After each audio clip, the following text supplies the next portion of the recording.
बारिश की हल्की फुहारें टोक्यो की सड़कों को गीला कर रही थी। टावर के कांच पर गिरती बूंदें किसी पुरानी याद की तरह बह रही थी। आर्या शर्मा, दिल्ली की 26 वर्षीय आर्किटेक्ट, जो अपने नए प्रोजेक्ट के लिए टोक्यो आई थी, अकेली खिड़की से बाहर देख रही थी। आर्या मन में सोचते हुए बोली, ये शहर कितना अलग है। यहां सब कुछ खूबसूरत है, पर दिल के अंदर सन्नाटा है।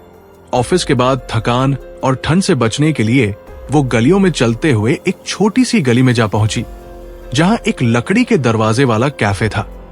नाम था कैफे मिदोरी। वो अंदर घुसी और तभी उसकी नजर एक लड़के पर पड़ी जो मुस्कुराकर कॉफी बना रहा था।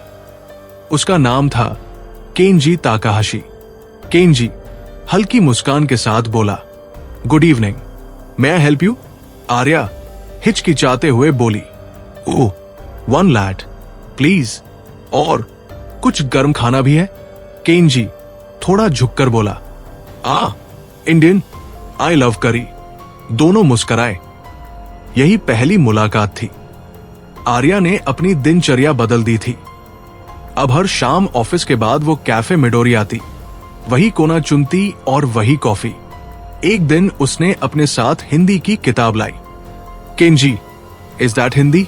आर्या हैरानी से देखी। तुम्हें पता है ये क्या है? Kenji, I try, I love languages. Hindi sounds like music. Arya ने उसे किताब से नमस्ते, कैसे हो, मुझे तुमसे प्यार है बोलना सिखाया, और बदले में केंजी ने उसे जापानी सिखाई। अंता डब्ल्यूए उत्सु कुशडेसु, तुम खूबसूरत हो। उनकी भाषा अलग थी, पर भावनाएं एक जैसी। केंजी ने एक दिन आर्या को रविवार को घूमने के लिए इनवाइट किया। केंजी, संडे, मेजी shrine, cherry blossoms, and may be picnic. Arya, picnic? Tokyo style? Shibuya के क्रॉसिंग, चिडोरी गाफुची की फूलों से ढकी झील, और हर पल में बढ़ती नजदीकियां। एक शाम जब फूल झड़ रहे थे और हवा में नमी थी, आर्या धीरे से देखी, क्या तुमने कभी किसी भारतीय लड़की से प्यार किया है? केंजी मुस्कुराते हुए बोला, नाउ आई हैव।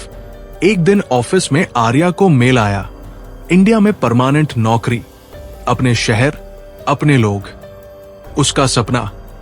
पर अब टोक्यो में उसका एक और सपना था। केंजी। आर्या मन में सोची, अगर मैं चली गई तो क्या मैं सब कुछ खो दूंगी? क्या मैं खुद को खो दूंगी? केंजी भी बदल रहा था। अब उसकी कॉफी में सिर्फ स्वाद नहीं, प्यार भी घुला था। विदाई से एक दिन पहले दोनों साथ शिबुया की सबसे ऊंची बिल्डिंग से शहर को देख रहे थे। आर्या, ये शहर तुम्हारे साथ इतना अपना लगने लगा था। केंजी, तुम्हारे बिना ये कैफे खाली लगेगा।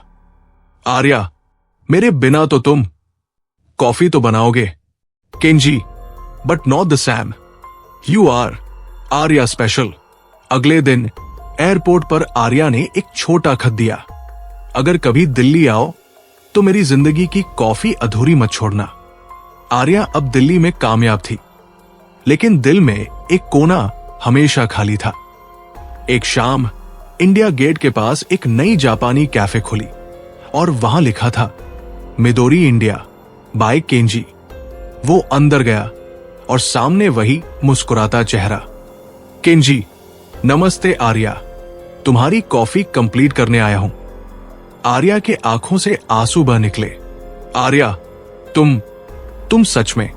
केंजी, आई टोल्ड यू, वताशी डब्ल्यूए अंताओ मैट इमासु। दिल्ली की वो सर्द सुबह थी जब मिदोरी इंडिया कैफे का पहला दिन था। लोगों की भीड़, कैमरे, मीडिया, सब कुछ नया था। पर आर्या और केंजी के लिए ये सिर्फ एक कैफे नहीं था, ये उन दोनों का दूसरा जन्म था। आर्या, अब जब तुम यही हो, मुझे डर लग रहा है, पता नहीं क्यों। केंजी हल्के से मुस्कुराकर बोला, काइफू लव का दूसरा नाम है। अब दोनों हर सुबह साथ कैफे खोलते, रेसिपी प्लान करते, हिंदी और जापानी मिक्स करके लोगों को सर्व करते। केंजी चाय लैट और आर्या सुशी रैप अब मेनू पर सबसे ज्यादा बिकने वाले आइटम्स थे। कुछ हफ्तों बाद केंजी थोड़े चुपचाप रहने लगा। हिंदी उसे बहुत कठिन लगती थी। दिल्ली की गर्मी, ट्रैफिक, तेज बोलने वाले लोग, ये सब उसे थका रहे थे। एक रात वो चुपचाप बालकनी में बैठा था। आर्या, तुम ठीक हो? केंजी धीरे से बोला।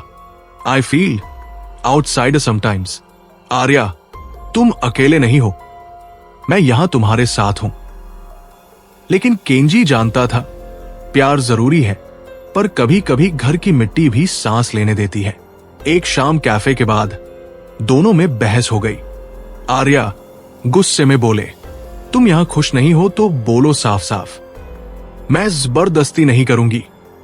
केंजी, यमेटेयो, Arya, I left everything for you but I am losing my self now. Arya के आंखें भीग आई। तो तुम क्या चाहते हो? वापस चले जाओ। और फिर दरवाजा बंद होने की आवाज। आए। वो रात दोनों ने अलग अलग कमरों में बिताई।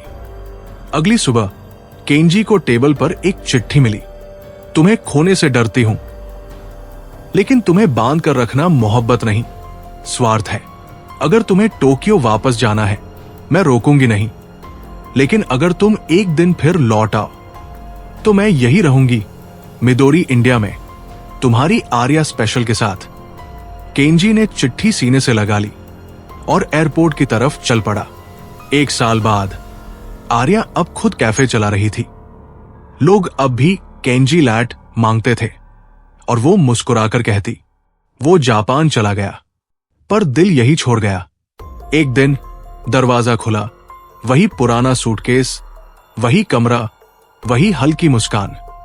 केंजी, हाथ में वही खत, I came back but this time for forever. Arya के आंखों में आंसू आ गए। वेलकम होम केंजी, मेरे शहर में, मेरी जिंदगी में। अब मिदोरी एक ब्रांड बन चुका था। दिल्ली, मुंबई, टोक्यो और बेंगलुरु में आर्या और केंजी ने शादी कर ली। एक हाफ हिंदी हाफ जापानी वेडिंग, दोनों संस्कृति का सुंदर मेल। विवाह में केंजी ने हिंदी में कहा, मैं तुम्हारा हूं, अब हमेशा के लिए। और आर्या ने जापानी में उत्तर दिया, वताशी डब्ल्यू एस जुट्टो अंताओ ऐशतेमसु, मैं हमेशा तुमसे प्यार करती रहूंगी। कभी कभी एक कॉफी से ज्यादा कोई रिश्ता नहीं चाहिए होता, और कभी कभी वही कॉफी जिंदगी बन जाती है। अगर आपको यह कहानी पसंद आई हो तो इसे लाइक करें, कमेंट करें और अपने दोस्तों के साथ शेयर करें। तो चैनल को सब्सक्राइब करें और बेल आइकन दबाएं ताकि आपको अगली कहानी का नोटिफिकेशन सबसे पहले मिले। मिस मत करना।